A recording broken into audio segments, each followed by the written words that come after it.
సాయిరాం. సమర్థ సద్గురు సాయినాథ్ మహారాజుకి జై.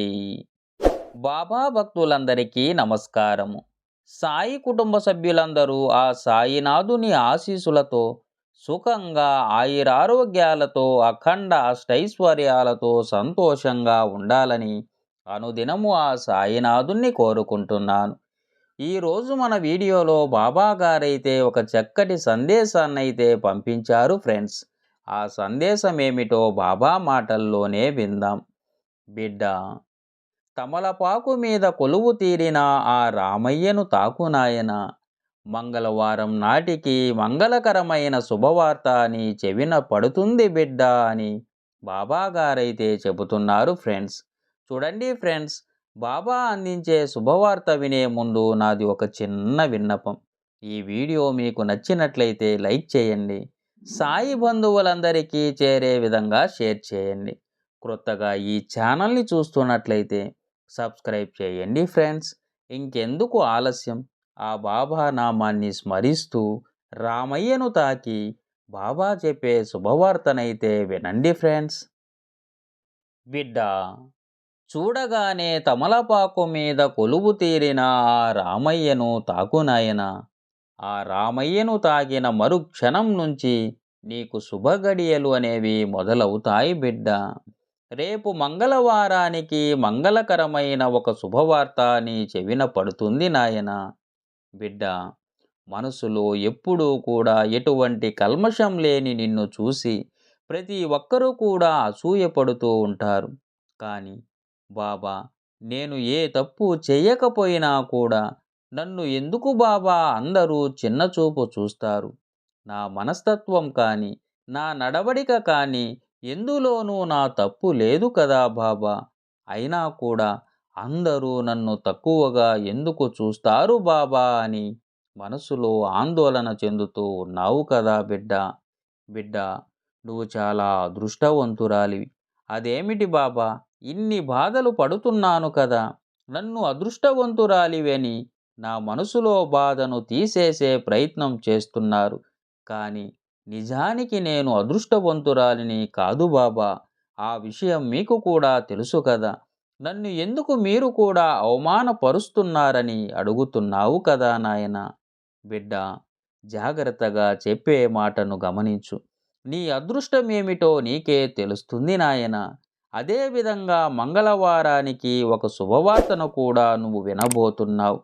బిడ్డ, నిన్ను చూసి ఎవరైతే తక్కువగా మాట్లాడుతున్నారో, నీ మనస్తత్వాన్ని చూసి ఎవరైతే చిన్నచూపు చూస్తున్నారో వారు ఎప్పుడూ కూడా మంచివారు కాదు నాయన. ఎందుకంటే నీలో ఉన్న మంచితనాన్ని వారు తట్టుకోలేకపోతున్నారు. వారు నీతో అలా మనస్పర్ధగా అంటే నిన్ను చూడలేక ఉంటున్నారంటే దానికి కారణం వారి దృష్టిలో నీకంటూ ఒక ప్రత్యేకమైన స్థానాన్ని ఏర్పరచుకున్నారు. వారు సాధించలేనిది ఏదో నువ్వు సాధిస్తున్నావని, వారు ఊహించని జీవితాన్ని నువ్వు అనుభవిస్తున్నావని వారు అది చూసి తట్టుకోలేని స్థితిలో ఉండి నీ మీద వారి యొక్క కక్షను ఎలా వ్యక్తపరచాలో అర్థం కాక వారు నీతో అలా నడుచుకుంటున్నారు తప్పితే నీ మీద ఎటువంటి తప్పు అనేది ఉన్నది అని కాదు నాయన. కనుక నువ్వు చాలా జాగ్రత్తగా ఇక్కడ తెలుసుకోవలసిన విషయం ఏమిటంటే బిడ్డ, ఎవరో గురించి నువ్వు ఆలోచించవలసిన అవసరం లేదు.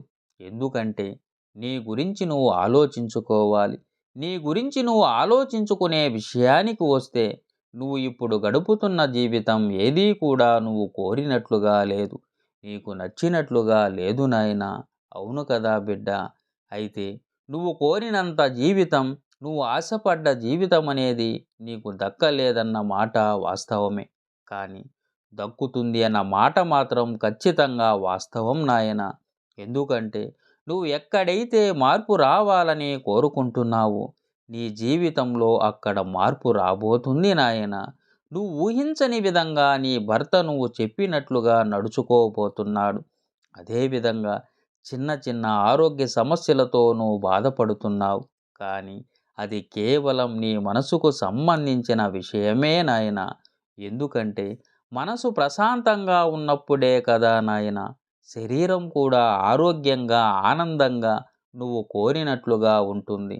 కాబట్టి నీ మనసుకు ఏదీ కూడా తీసుకోకూడదు. ఎక్కడ విన్నది అక్కడే వదిలివేసేయాలి నాయనా. నువ్వు మనసుకి తీసుకొని దానిని మనసులోనే పెట్టుకొని దానిని ఎక్కువగా, బరువుగా, భారంగా మోస్తూ నీ యొక్క ఆరోగ్యాన్ని పాడు చేసుకుంటున్నావు. కనుక ఇకపై ఆ చిన్న అలవాటును మానుకో నాయనా. ఇక నీ బిడ్డల విషయానికొస్తే, నువ్వు కోరిన జీవితం ఏదైతే నీకు దక్కలేదో దానికి రెట్టింపు కాదు నాయనా.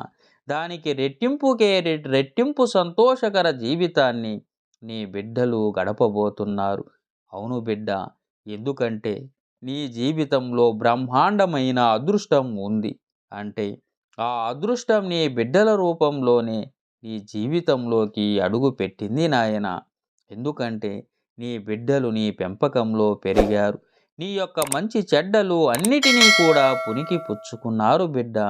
వారు నడిచే దారి, వారు మాట్లాడే మాట, వాళ్ళ నడవడిక, వాళ్ళ క్రమశిక్షణ అంతా కూడా నీకు నచ్చినట్లుగానే జరుగుతుంది. పెద్దల పట్ల వాళ్ళ వినయం, గౌరవం అంతా కూడా నువ్వు నేర్పిందే నాయన. వారు జీవితంలో గొప్ప విజయాన్ని సాధించబోతున్నారు. వారు చదువులో ముందడుగు వేయబోతున్నారు. వారు కోరిన ఉద్యోగంలో స్థిరపడబోతున్నారు బిడ్డ. వారు ఎప్పుడూ కూడా సుఖానికి కానీ, సంతోషానికి కానీ, ఆరోగ్యానికి కానీ వారికి ఎటువంటి లోటు అనేది ఉండదు నాయన. వారిని చూసి నీకు కడుపు అనేది నిండిపోతుంది. మనసంతా కూడా సంతోషంతో నిండిపోతుంది. నువ్వు ఇప్పటి వరకు అనుభవించిన బాధలనేవి ఇక జన్మలో గుర్తుకు రావు నాయనా. అంత గొప్ప స్థాయికైతే వారు ఎదగబోతున్నారు. కనుక నీ జీవితం అనేది వారి యొక్క ఆనందంతో నిండిపోబోతుంది బిడ్డ. కనుక ఇక నువ్వు దేని గురించి ఆలోచించకు. ఇక నువ్వు ఎదురు చూస్తున్న శుభవార్త ఏదైతే ఉందో ఆ శుభవార్త అనేది ఖచ్చితంగా మంగళవారానికి నువ్వు వినబోతున్నావు నాయన. కనుక ఇందులో ఏ మాత్రం సందేహపడవద్దు. నువ్వు ఎదురు చూస్తున్న శుభవార్త మంగళవారం రోజుకి నీ చెవిన ఖచ్చితంగా పడి తీరుతుంది నాయన. నువ్వు ఈ విషయాన్ని మాత్రం మరవవద్దు. ఈ విషయంలో నువ్వు ఎటువంటి సందేహం కూడా పడవద్దు నాయన. నువ్వు అనుకున్న కోరికలన్నీ కూడా నెరవేరుతాయి బిడ్డ.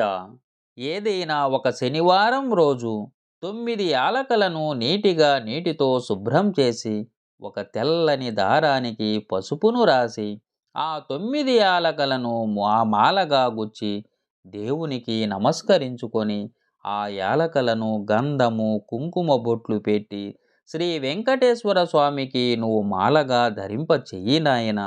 ఆ విధంగా నువ్వు మాల ధరింపజేసేటప్పుడు నీ మనసులో సంకల్పాన్ని ఏదైతే నువ్వు అనుకుంటున్నావో ఆ సంకల్పాన్ని నువ్వు భగవంతునిపై ఉంచుతూ ఆ మాలనైతే నువ్వు వెంకటేశ్వర స్వామికి ధరింప చెయ్యి బిడ్డ.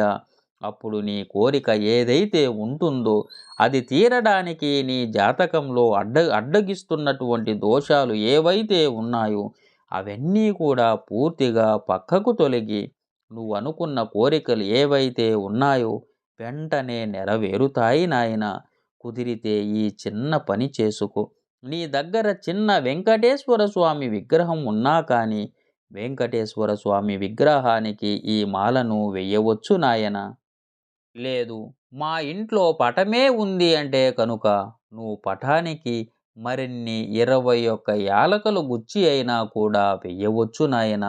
ఇలా ఈ చిన్న పరిష్కారం చేసుకున్నావంటే కనుక నీ జీవితంలో ఏర్పడిన నష్టాలు, కష్టాలు, నరదృష్టి, నరఘోష, జాతక దోషాలు ఇవన్నీ కూడా వెళ్ళిపోయి నీ జీవితం అనేది ఆనందంగా ఉంటుంది నాయన. నీ కుటుంబం, నీ భర్త, నీ పిల్లలు, నువ్వు ఆనందంగా ఉంటారు. నువ్వు కోరుకున్నట్లుగానే అంతా మంచే జరుగుతుంది బిడ్డ. ఇక నువ్వు దేని గురించి ఆలోచించకుండా ప్రశాంతంగా ఉండు. నీకు అంతా మంచే జరుగుతుంది. దీర్ఘాయుష్మాన్ భవ. చూడండి ఫ్రెండ్స్, బాబాను నమ్మండి, మీకు అంతా మంచే జరుగుతుంది. ఓం శ్రీ సాయిరామ్. సర్వే జనా సుఖినో భవంతు.